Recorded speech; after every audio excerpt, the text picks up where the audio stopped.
Hello everyone, this is Libby. Welcome back. I am super excited to be bringing today's message, wisdom, insights, whatever you want to call it, to you. So thanks so much for being here. We are going to be talking all about signs from the universe. It's such a cool topic. I'm super excited to share this with you. And one of the reasons that this topic's come about and why I feel it's important to share it with you, a couple of reasons actually. Last night I was at dinner. My husband and I were at dinner with some friends, and we were talking about the drive to, or the motivator to, how we started our soul purpose businesses. There were 6 of us, and we were all working pretty much in our soul mission, which is really cool. And we were going around the table and we were talking about, what was it that we knew that this was the aligned path for us to be taking, to be starting our businesses, to be making massive leaps of faith. And I've been hearing recently, like a lot of my clients have been asking me, Libby, how do I know if this is the right choice for me? Or how do I know that this is the right thing for me? Or how do I know that what I'm manifesting is actually on its way to me? Because it's one thing to say, okay, just have some faith, have some trust. And it's another thing to, take the action and do the action part of the trust and of the faith and of the thing that you're wanting to call in. But it's a whole other thing when you feel like you're stepping into a new level, you're making a decision that's going to change your life potentially, or change your business or your relationships. And so many people out there are like, they're waiting for a sign. And here's the thing, the universe is always giving us signs. The universe is always guiding you, supporting you, giving you little indications as to whether you're on track or whether you're off track. And I'm going to share with you, okay, this is going to be crazy, right? Today you're going to be like, what is going on? Like, is this even possible?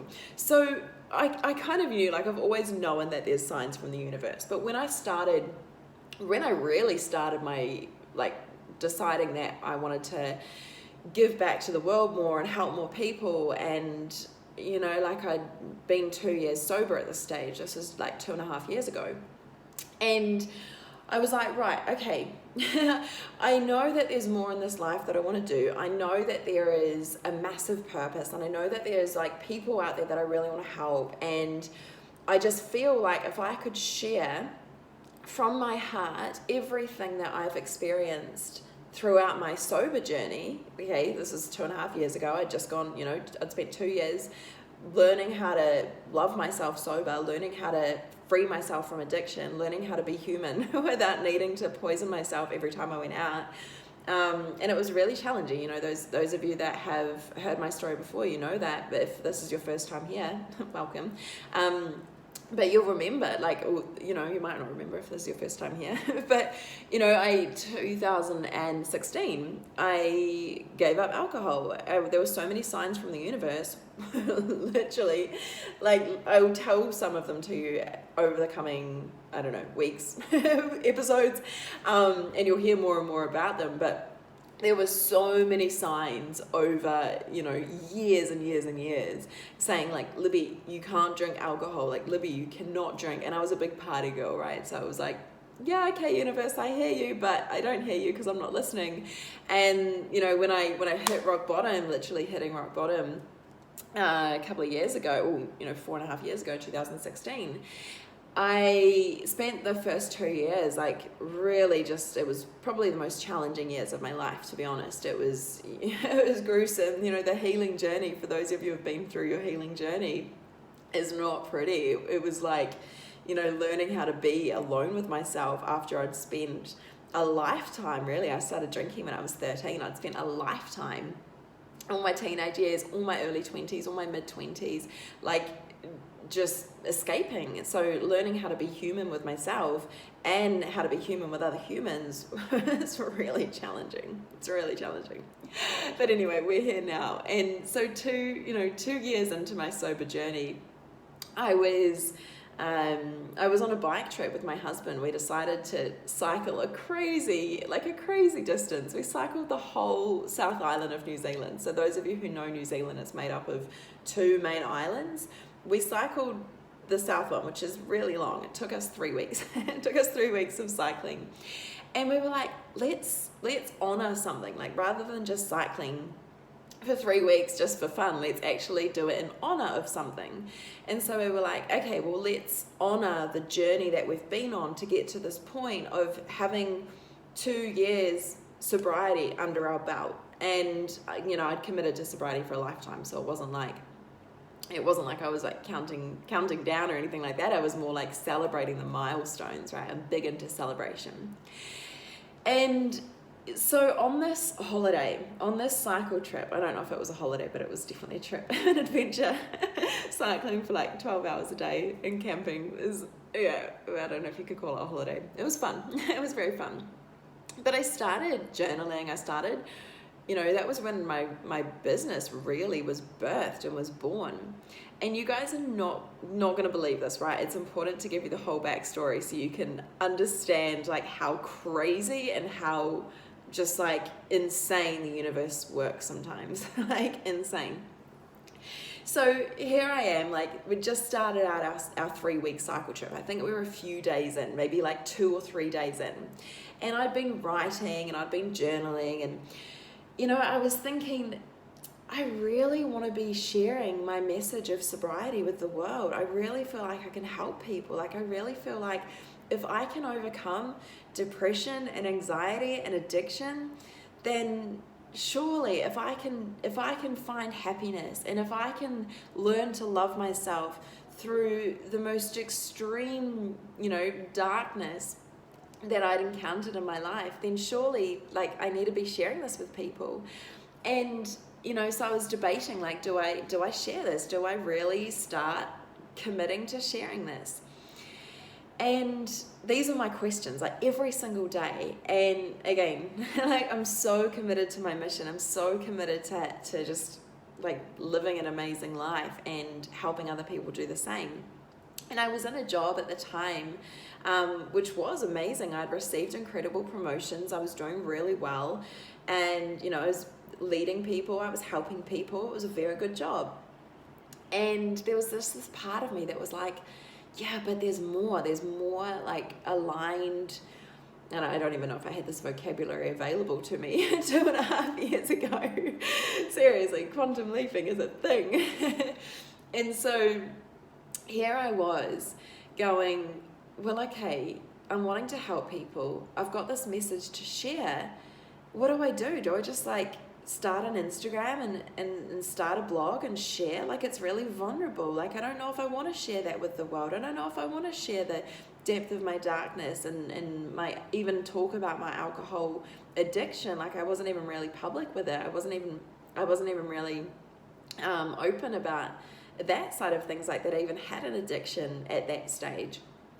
And so here I was on this holiday, a couple of days in, and one morning we decided to stay in this one place for 2 nights. We had a whole day on the beach on the South Island of New Zealand. And I was going for a morning walk. I don't know why I was walking when I was spending my whole holiday cycling, but anyway, I like exercise.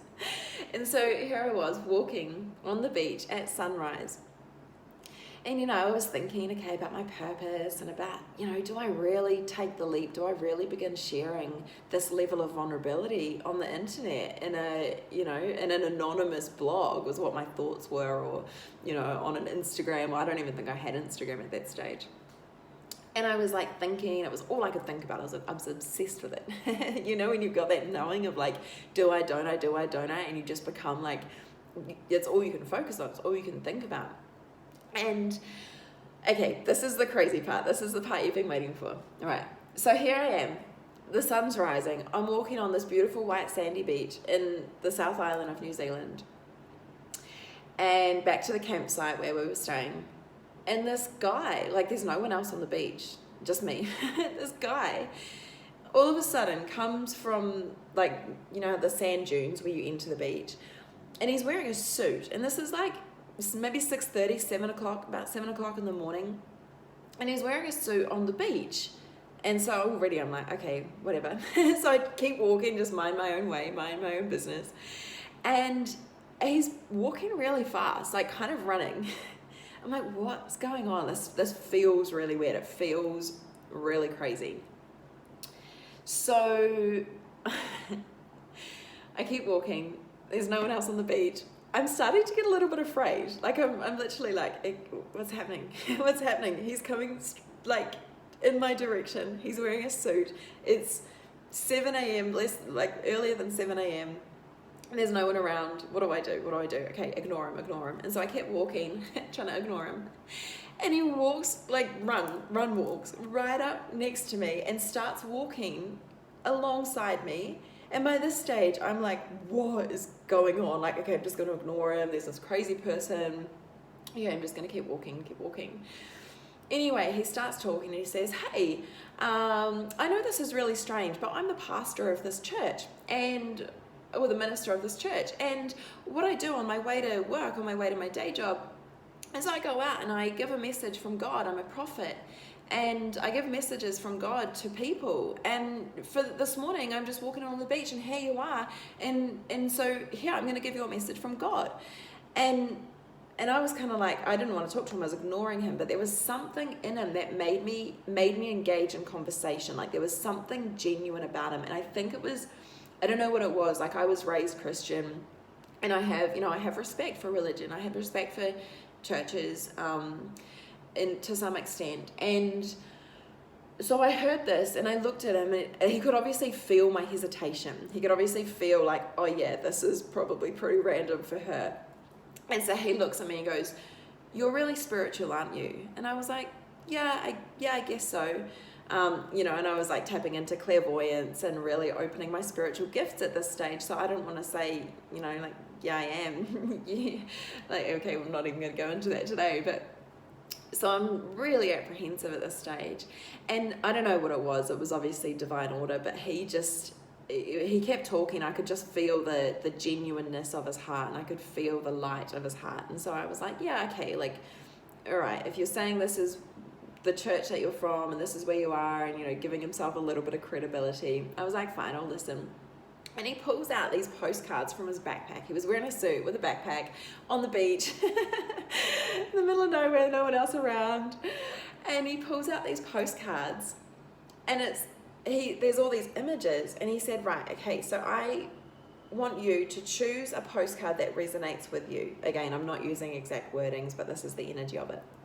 And so he gives these postcards. I don't know how many there were. I can't remember. Maybe like 10 different options, or maybe even 20, maybe 30. I really can't remember. And he gave them to me and I held them in my hands, and then I picked out one. And he said, right, now I'm going to give you a message from God as to what this postcard represents for you. So kind of like an oracle deck and kind of like a reading, right? And so I'm like, whoa, okay, sure. The card I had picked was a white horse, and I can't remember what else was on the card, but I just remember that there was a white horse. And he looks at the card that I picked, looks at me, and he's like, okay, what this is saying and what I'm here to share with you right now is that just like the part in the Bible where Jesus walks into or comes into I don't even know where, on a white horse, he is, like, his testimony is what is saving people. And he said, you have a story to share. You have a testimony that is going to save people. And in that moment, I shit you not, like my whole body was just like, what? Like, if this isn't a sign from the universe, what is? But get this, it gets crazier. Okay, so here I am, like, oh my gosh, like, okay. And I don't know what I said, but I was like dumbfounded, really, that this was even happening. I was like, still, like, my mind was going, what is going on? Like, what are the chances of this? Like, here's this guy running along the beach, like, early in the morning, wearing a suit, delivering a message from the universe, from God. He was, saying that he's a prophet, giving me this message that I'd literally been spending like days, in fact, probably weeks, like pondering and asking. And I don't even think it was weeks, it was probably like maybe 10 days or so. And then, like, when we were on the holiday, definitely was like all I was thinking about. Is it safe to share my story? Is it safe to talk? And here's this guy going, you have a message that needs to be shared pretty much. And I'm like, okay, well, thank you. And then just before we parted ways, he goes, hang on, do you like Janis Joplin? And I was like, what? Like, that's a really random thing to ask someone. And I think at this stage I'd been talking to him about, you know, I thank you, I really needed to hear this. I'm currently celebrating 2 years sober, and to do so we are cycling the South Island. And then so he looked at me and he's like, do you like Janis Joplin? I'm like, I love Janis Joplin. Like, why are you asking me this? Why is this relevant to me sharing my soul's message, you know? And he goes, well, one other thing that I do, I don't just deliver messages to people on the way to work. He said, I also sometimes will sit up at nighttime and channel messages, write messages from God, and then God will tell me, this is what he's saying, God will tell me where to go and where to be, and to deliver that message that I'd written previously for that person. So I'm like, what do you mean? Anyway, he goes, I was just about to throw this one out because it's been 3 months and I couldn't find the person who I had channeled this message for 3 months ago. Normally it's like, he said it was normally like a couple of days or weeks, but this one was like 3 months. He was about to throw the letter out. And he hands this letter to me. He goes, does this feel like it's for you? And he hands this message to me. And it is where this person is. And it said this, he'd written, she's on the beach. I think it was like shoes in her hand, like not a worry in the world. And by this stage, you know, I was like relaxed. Barefoot in the sand, walking along the beach. She's on a journey of the long white cloud. Okay, for those of you who don't know, the English kind of translation of the Māori word for New Zealand means land of the long white cloud. And it was literally this message about Janis, like I like Janis Joplin because it was like, what sort of music does she like? You know, like not many people like Janis Joplin. I don't even know if many people know Janis Joplin now. And to have that, and then she's on a mission, and then it was pretty much like the world is ready for her. She's on a journey.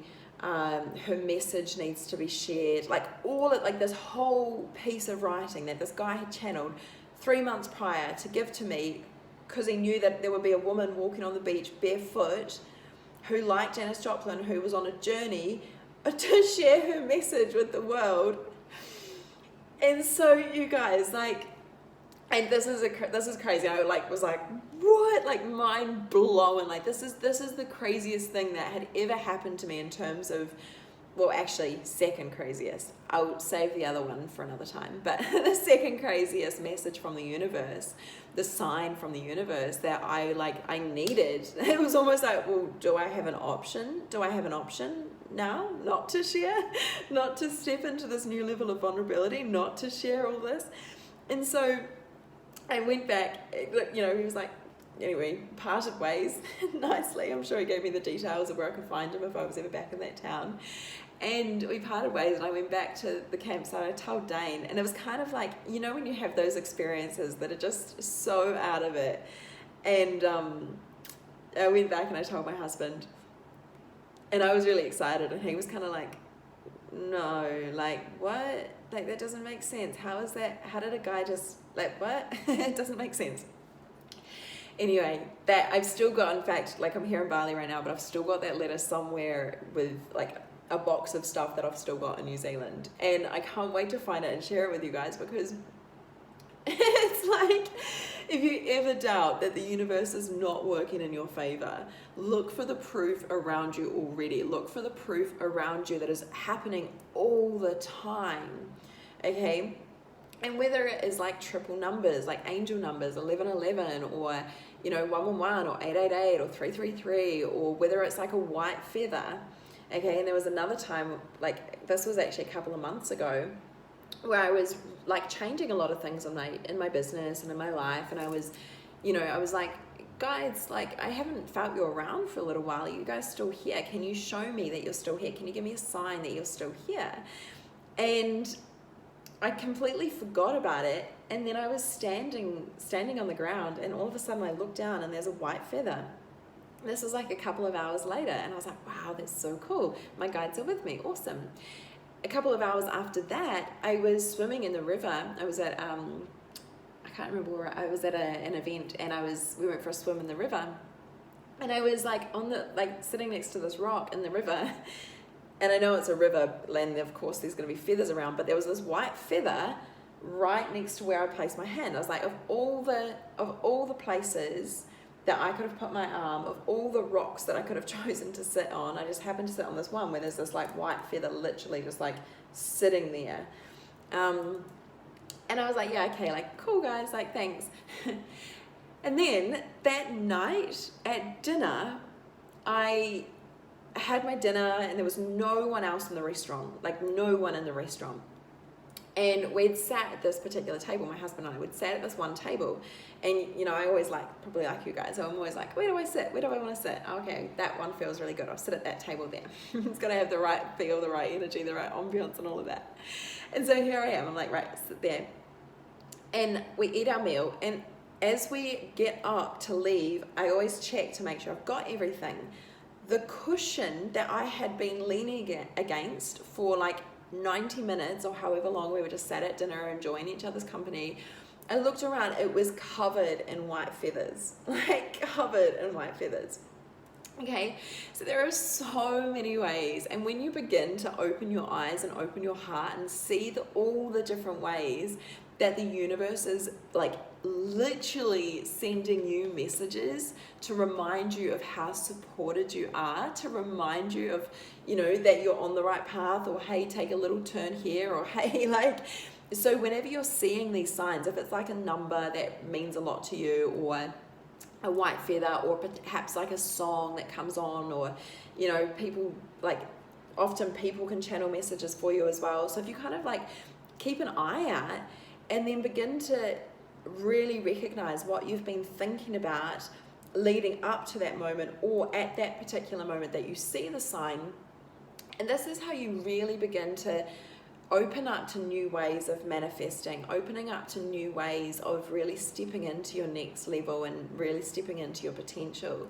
Because when we feel like we're doing it alone, it feels challenging. But when we remember and open up to all of the guidance and everything that's like literally happening and unfolding around us all the time, it becomes a lot easier.